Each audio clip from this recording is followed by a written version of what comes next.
নমস্কার বন্ধুরা, তোমরা হচ্ছে তোমাদের YouTube channel study knowledge academy. প্রথমে ক্ষমা চেয়ে নিয়েছি, কারণ হয়তো গলার আটা তোমরা একটু হয়তো অসুবিধা বা ডিস্টার্ব হতে পারে, তার জন্য প্রথমে দুঃখিত, কারণ একটু অসুবিধার মধ্যে আছি আর কি। যাই হোক, একটা অনেকে দেখলাম টেলিগ্রাম চ্যানেলে আমাকে পার্সোনালভাবে অনেকে মেসেজ করেছিল যে ফুড এসআর কেসটার আপডেট কী আছে। অর্থাৎ আজকের ভিডিওটা পুরোপুরি আলোচনা করব ফুড এসআই নিয়ে। এখানে যে তথ্যটা উঠেছে সেখানে কি রি এক্সাম হবে না রেজাল্ট প্রকাশিত হবে। আমরা প্রত্যেকে জানি যে 2 ডিসেম্বর পর থেকে তোমাদের কিন্তু হিয়ারিংয়ের ডেট ছিল এবং সেটা কেসটা কিন্তু উঠে, সেই কেসের পর নেক্সট ডেট কবে হয় এবং কেস যে নাম্বার তোমরা কিন্তু খুঁজে পাচ্ছ না, অনেকে আমার কমেন্ট করছে দেখলাম যে কেসের নাম্বার কত, সেই ডেটটা কেন, কেস লিস্টটা কেন শো হচ্ছে না। সমস্ত কিছু স্টেপ ওয়াইজ আলোচনা করবো আজকের ভিডিওর মাধ্যমে।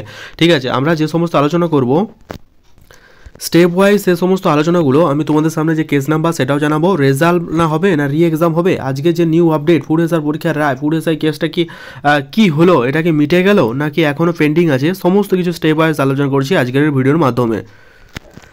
কাজে ভিডিওটা কিন্তু অত্যন্ত ইম্পর্টেন্ট, তাই স্কিপ না করে শেষ পর্যন্ত দেখো, কথাগুলো মন দিয়ে শোনো, আশা করি একটু হলেও উপকারে আসবে। ভিডিও শুরু করার আগে প্রতির মতো এবার রিকোয়েস্ট, তোমরা যারা ভিডিও দেখছো অবশ্যই লাইক করো, চ্যানেলে যারা নতুন আছে অবশ্যই চ্যানেলটা সাবস্ক্রাইব করে রাখো। আর আমাদের টেলিগ্রাম চ্যানেলে এই 7 দিনের মধ্যে প্রায় 1000 জন ক্যান্ডিডেট জয়েন হয়ে গেছে, তাই তোমরা যারা জয়েন হলে লিঙ্কে তার ডেসক্রিপশন ডু জয়েন নাও, কেন এখানে ইম্পর্টেন্ট পিডিএফগুলো ফ্রি অফ কস্ট তোমাদের প্রোভাইড করা হয়। তোমরা যারা ক্লার্কশিপ এবং মেন্সের প্রিপারেশন নিচ্ছ, তার সাথে WBKP এবং অন্যান্য স্টেট এবং সেন্ট্রাল গভর্নমেন্টের প্রিপারেশন হচ্ছ, তাদের ফ্রি অফ কস্ট অনেক ইম্পর্টেন্ট পিডিএফ কিন্তু প্রোভাইড করা হয়। তোমরা কিন্তু টেলিগ্রাম চ্যানেলে গিয়ে আমাদের যে লিঙ্ক বা তোমরা যেখানে পিডিএফ সেকশন আছে ওখানে গিয়ে তোমরা চেক করে নিতে পারো, লিঙ্কে দ্য ডেসক্রিপশন ডু জয়েন নাও, কারণ ছোটো বড়ো আপডেটগুলো আমরা ওখানে প্রোভাইড করে রাখি।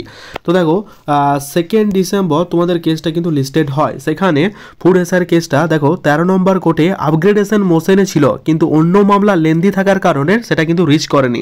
আমি যে কথাটা করলাম ভালো করে একটু বুঝো, আমাদের 13 নম্বর কোর্টে কিন্তু কেসটা ছিল, ঠিক আছে, 13 নম্বর যে কোর্ট সেখানে কিন্তু আমাদের কেসটা ছিল আপগ্রেডেশন মোশনে ছিল, কিন্তু অন্য মামলা যে অন্য মামলা ছিল তার জন্য সেটা লেন্দি থাকার কারণে সেই কেসটি আমাদের ফুড এসআর কেসটা রিচ করেনি। সেই জন্য আগামী সপ্তাহে এটা তোমাদের লিস্টে আছে, আপগ্রেডেশন লিস্টে আছে, আগামী সপ্তাহে এই বিষয়ে কিন্তু গুরুত্বপূর্ণ আলোচনা করা হবে।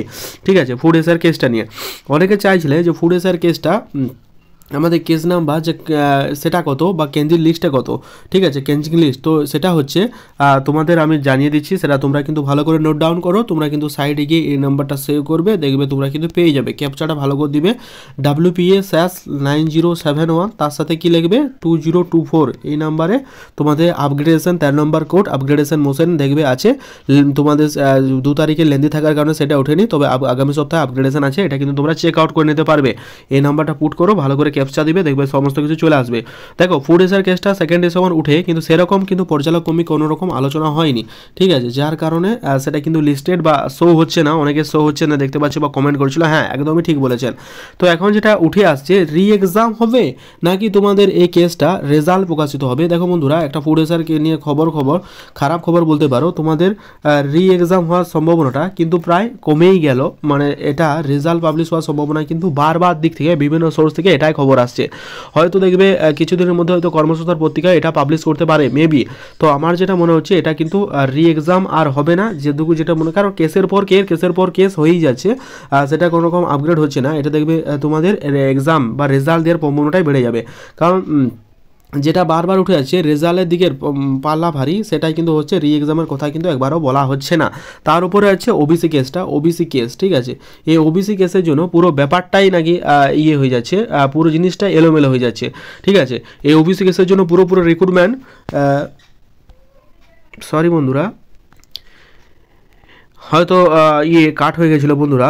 তোমাদের যে ওবিসি কেসটা আছে সেই ওবিসি কেসটার জন্য পুরোপুরি রিক্রুটমেন্ট কিন্তু স্টপ হয়ে যাচ্ছে, একমাত্র ওবিসি কেসটার জন্যই কিন্তু এটা কোনো রকম হচ্ছে না। আশা করছি ওবিসি কেসটা মিটে গেলে পুরোপুরি রিক্রুটমেন্ট প্রসেস সেটা আবার আগের মতো ঠিক হয়ে যাবে। আপাতত রি এক্সাম হওয়ার প্রবাবিলিটি খুবই কম, তোমাদের রেজাল্ট বেরোনোর সম্ভাবনা সব থেকে বেশি।